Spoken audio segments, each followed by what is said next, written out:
Ekawamir Omo Yakwe Ali Talofa. Hello, I'm Laura and I'm your instructor today. Just going to briefly introduce myself since I'm going to give a few modules just so you know who you're interacting with. I'm Laura and I've been living in Taiwan for already 2 years. I was born and raised in Belgium. I have a Belgian dad and a Colombian mom. That's probably what you see in me. And I studied law, focused on international and European law, and then I did an MBA focused on international business. I did internships at the UN in Geneva, in Washington, D.C., and at a large conglomerate in India. I also did an exchange in Argentina, so I've been a bit everywhere. And I also visited some Pacific islands, and that's why I'm so excited to be teaching this module to you today, since I have never visited one of your 4 nations, and I hope to do so in the future. I will share my insights and my knowledge on the topic of customer analysis. This is an introductory course, and I hope to give you some key concepts and some cues to do further research on this vastly interesting topic.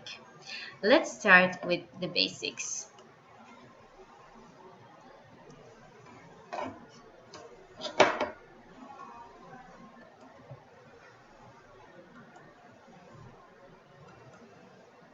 Okay, this presentation is about the introduction to customer analysis, and it consists in 3 parts. What is customer analysis? What is it that makes it so special? And it's almost always integrated in a business plan or a marketing plan. That would be the second part of this presentation. And thirdly, what we analyze will lead to actions on your behalf, because when we gather data, it is to take some action afterwards. Let's start with what is customer analysis.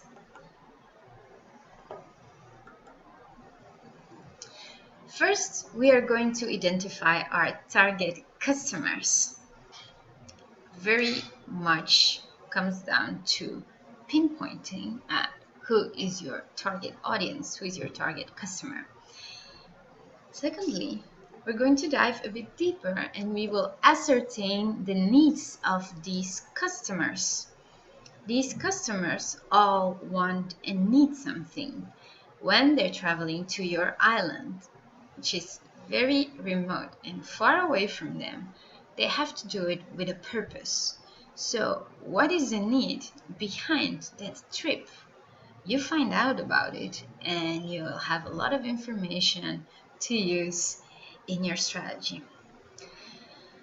Thirdly, when you do customer analysis, you will specify how your goods and products will satisfy these needs.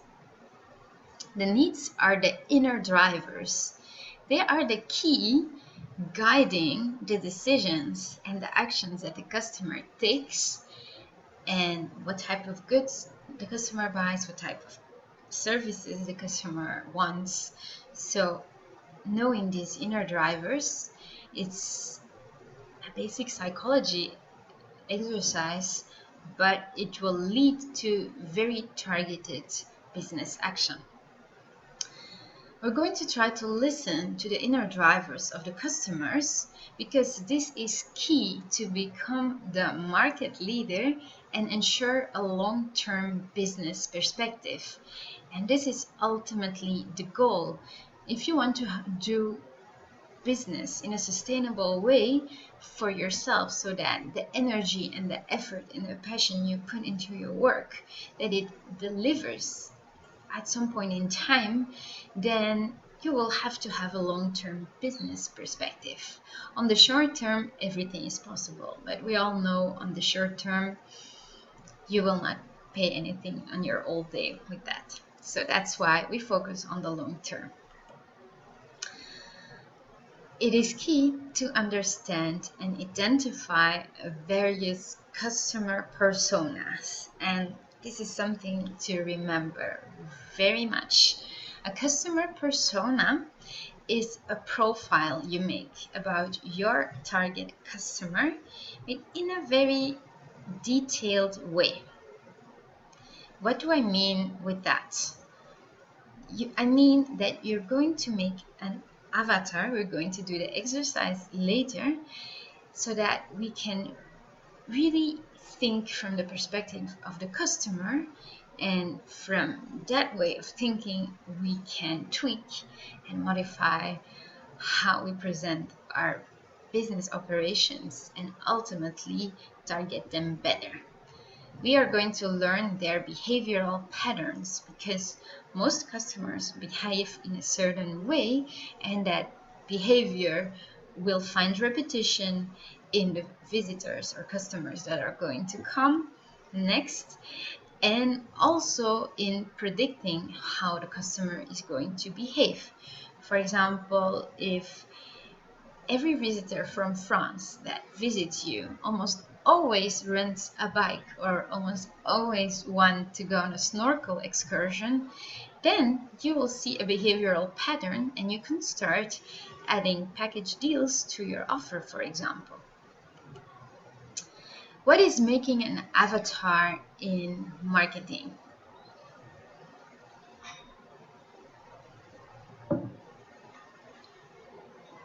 Making an avatar in marketing means that you are going to make a fictional character in your head and you're going to describe it as detailed as possible in order to get an idea of who that customer is, and then you start stepping in the shoes of that customer and you will know what the customer wants and needs.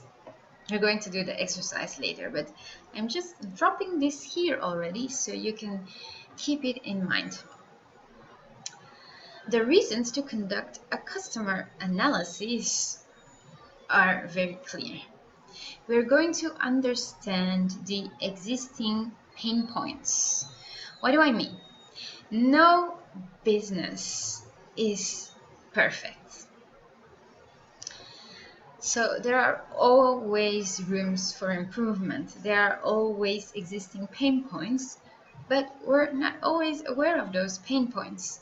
And it is a good exercise of self-awareness to unravel those pain points so we can focus a target action to it, and that we can deliver something to suit those pain points.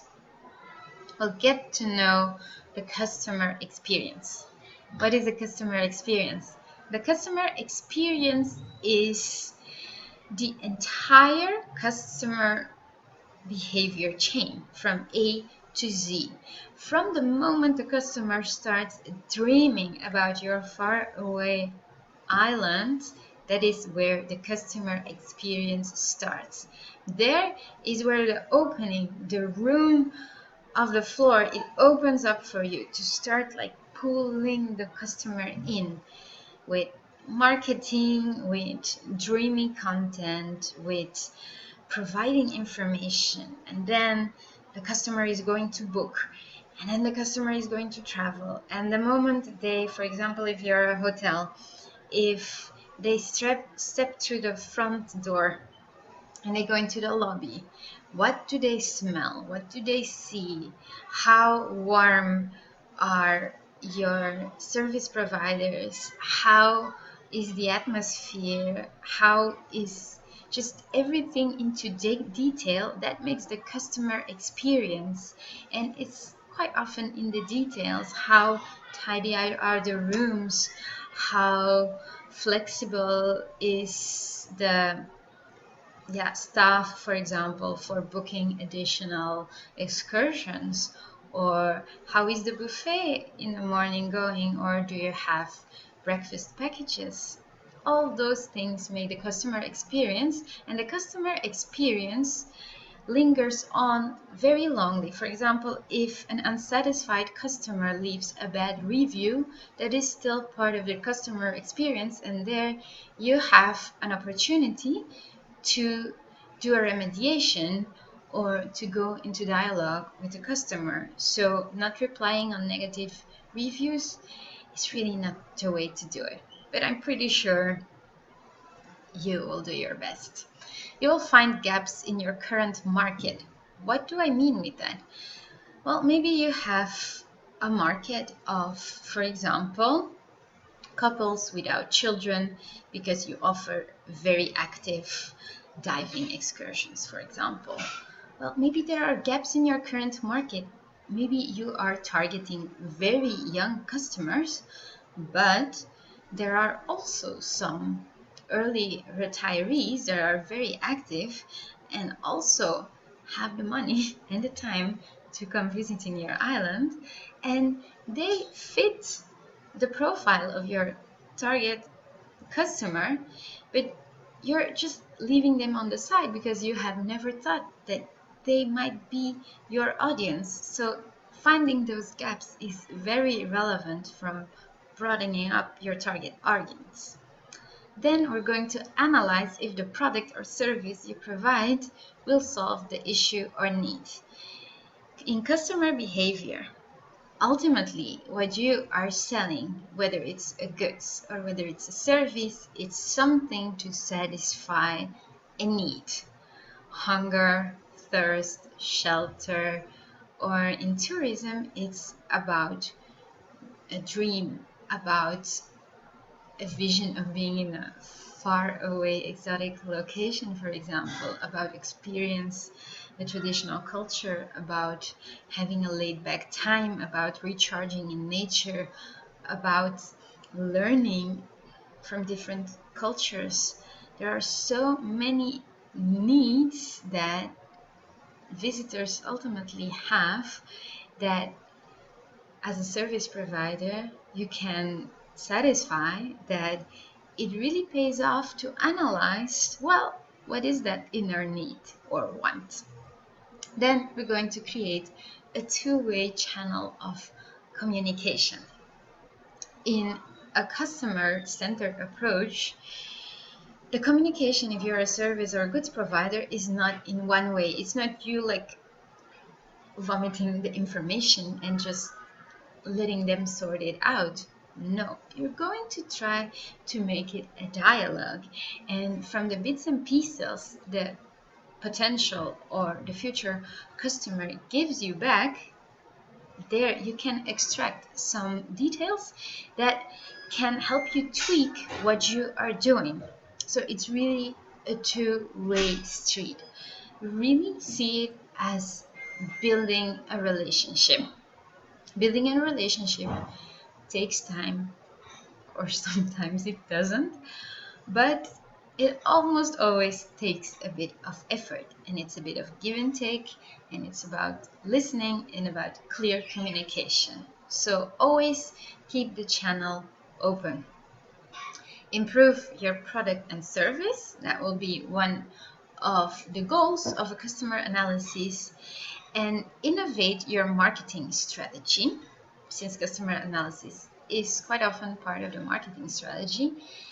And after that, that's more next level. You're going to find new opportunities along the way. A customer analysis is part of a business plan or of a marketing plan.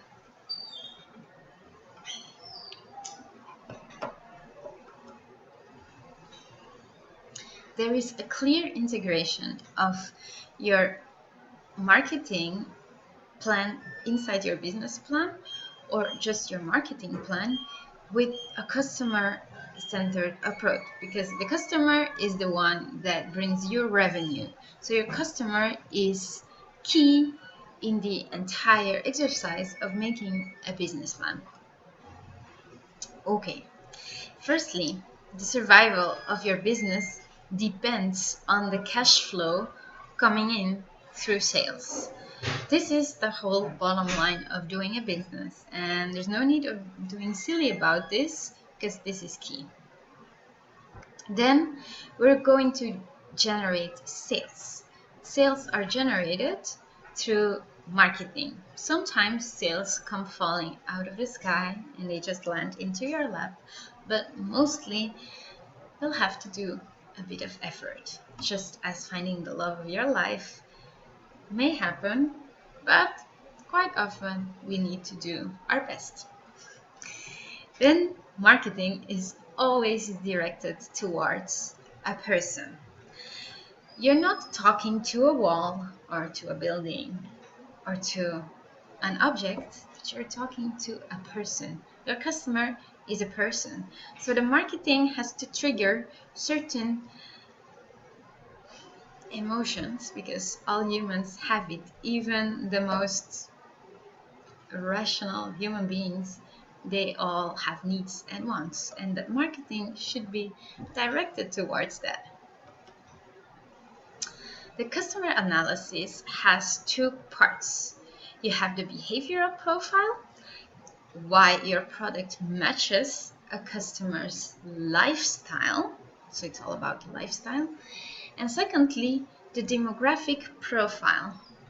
This means your customer can be found within a market segment of the demography. The behavioral analysis will look at what are the criteria for your customer to buy certain things. Is price relevant? Is quality relevant? Or are both relevant? It's good, specifically because you're an island nation, to diversify the segmentation. So not only offer things for backpackers, for example, because they are not going to bring in the revenue, but really focus on all the targeted market segments, from young to old, from rich to maybe more on a budget but still willing to spend. We'll talk about that in this other modules. And the purchase process and the patterns in buying are really an in-depth exercise. What do I mean with that? Well, there are different steps in the decision-making process that we have to take into account. There is a timeline for the purchase. If people are going to fly to your island, they quite often are not going to do that on an impulse because they have to gather their budget and they have to take off from work, for example. They have to arrange leave. So the entire process of buying can take a few months. So that's something very interesting to know, or maybe sometimes years. Maybe a person sees a post on one of your islands and starts dreaming about it and thinks, well, one time I'm going to do a once in a lifetime holiday to your island. And along the years they gather information. That's something what happens too. For example, I did my honeymoon in French Polynesia. Well, believe me, that was a dream in the making for several years. And eventually it was better than ever imagined. But just telling you that impulse or extended buying, it's very important to make the differentiation. For example, when are people going to do an impulse buy? Maybe island hoppers that don't plan a lot. They are going to target on, okay, what type of accommodations are available last minute? And then you can jump into that segment. But that's just a very specific market segment. And if you don't like that type of visitor, then you should not target them. But that's the whole exercise, to know what you want to target. Then the final decision is made by person X. Who? If you're a family, is it the husband or is it the wife that makes the decision? If it's a family with a baby, it's quite often the baby that ultimately makes the decision, even though the baby cannot speak. But people look for a family-friendly stay, for example. Will the product or service require significant modifications? This means that, for example, if you are providing a package of guided tours, for example, you are offering sunset or sunrise viewing excursions on the ocean or with bird watching tours. Know that, for example, speaking of European customers, they love cycling.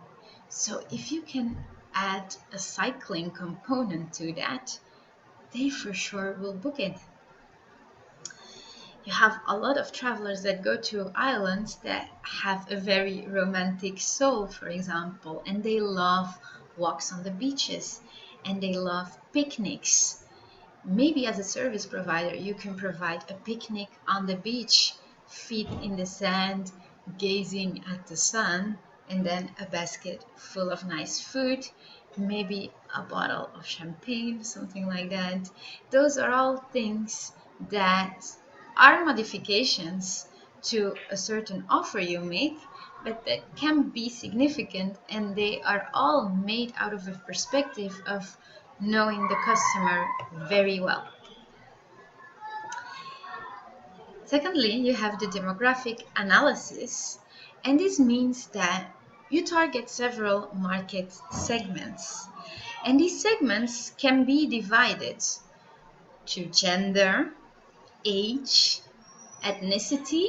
What I mean with ethnicity, travelers from an Asian background behave ultimately different from Western travelers or Latin American travelers or African travelers. All very different needs, wants, and behaviors. So knowing the ethnicity and what matches you, because ultimately you're the one that is picking your visitor by the way how you present yourself and by the way how you target your services or your goods. The geography of your location will appeal to certain visitors. For example, give you an example. My husband, he's from the coast, so we always need to go to a coastal place. That's why we travel a lot to islands, because he needs to be surrounded by the sea, and that's something that sea people, they all understand it. But I'm more an inlander, and that means that I've learned to love the sea. Thank you. But I also have that inner need for going into the forests, seeing a lot of trees, going more inland. That really makes me happy. So that's a geographical component that is something very important as well. Then you have income. Income depends the spending power of your visitors. If you target, for example, unwealthy people, then you will have to sell more goods or sell more services to get to a certain sales margin. Whereas if you target more affluent people, you can be more exclusive and you need to sell less but top-notch quality. So it really depends on what you want to offer and what rings your bell. What do you like? What type of visitor do you like? Because what you exude, what atmosphere and what vibe you bring off for your location, for your hospitality or service business, that will indicate what visitor will feel attracted by you. It's really a give and take exercise. I will repeat this quite often, so I hope you will remember this. Then the family status. A group of friends that is single will be maybe doing more risky activities like water sports, paragliding, very adventurous stuff compared to families with children. And hobbies of people also influence a lot. people that are voracious divers and travel all around the world to dive, they will want to dive at your location for sure. Give the example of Europeans that love to bike. Well, if you have a bike rental, they will rent a bike at your premises for sure. And thirdly, the third part of this introduction is what you analyze. The data that come out of this entire exercise will lead to action on your behalf. What do I mean? The action needs to be direct and meaningful. There's no point in gathering data, because gathering data, it takes time, it takes effort. Even if you're doing it in a very rudimentary way, you're just doing a bit of online search, or you're just thinking about, okay, what type of people have visited me in the past? Can I see some lines in that? What are common grounds? What are differences?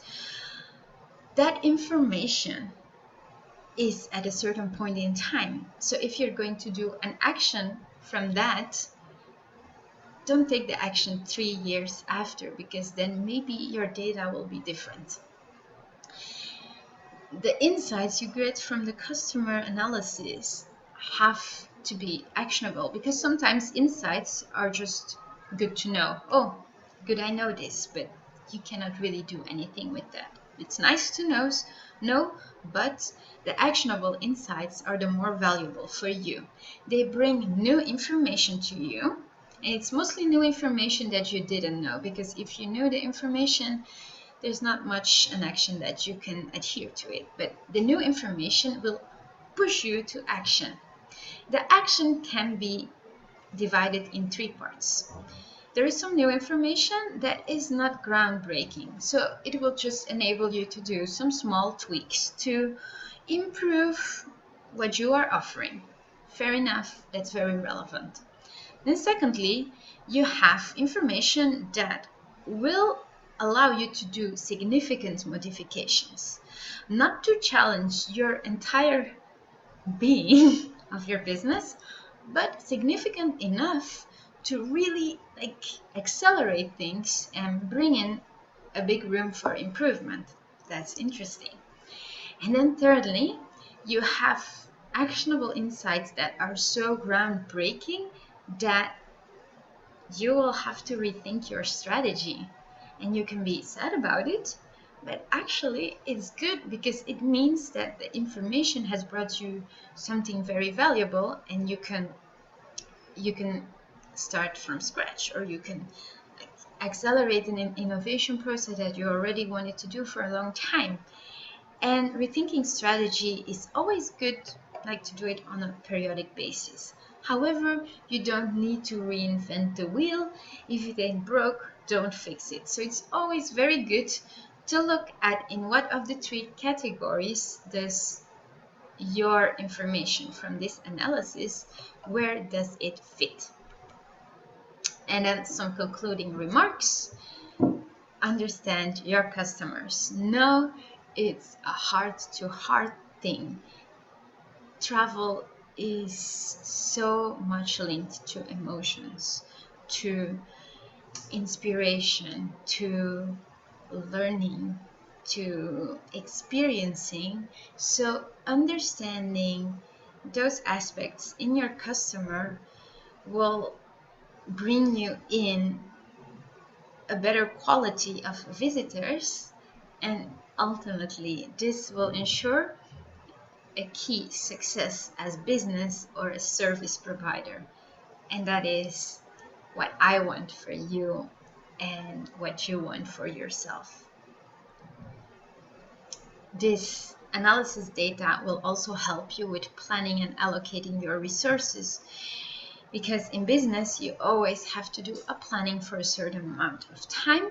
And even if you're not doing it, because you do everything very organically, how things pop up, still you might live a very seasonable life, linked with the seasons, or linked with specific periods in the year where, for example, marine life is in a certain way, of vegetation is in a certain way, if you're doing some nature excursions, for example, and allocation of your resources. Well, most of us aren't millionaires. Sadly, me neither. But most businesses really need to allocate their resources. The funding is not like from a bottomless well, unfortunately. So we need to allocate the money we have in our business wisely to attract the wanted customers. A good tool to use is the 80-20 rule. It means that most of the time, 20% of your efforts will generate 80% of the traffic to your business.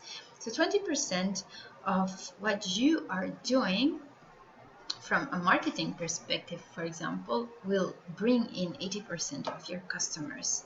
And it's very good to find out what is that key, that 20% in you that will lead to the 80%. That's a very, very good rule and very easy to remember. That's why I'm giving it to you. This was the first episode. It was the introduction to customer analysis. Let's look at the other modules, but in this slide you have all my contact details. Feel free to connect with me, work with me, ask me further follow-up questions, and if you want me to bring some more wisdom, some more insights, or some targeted, focused strategy,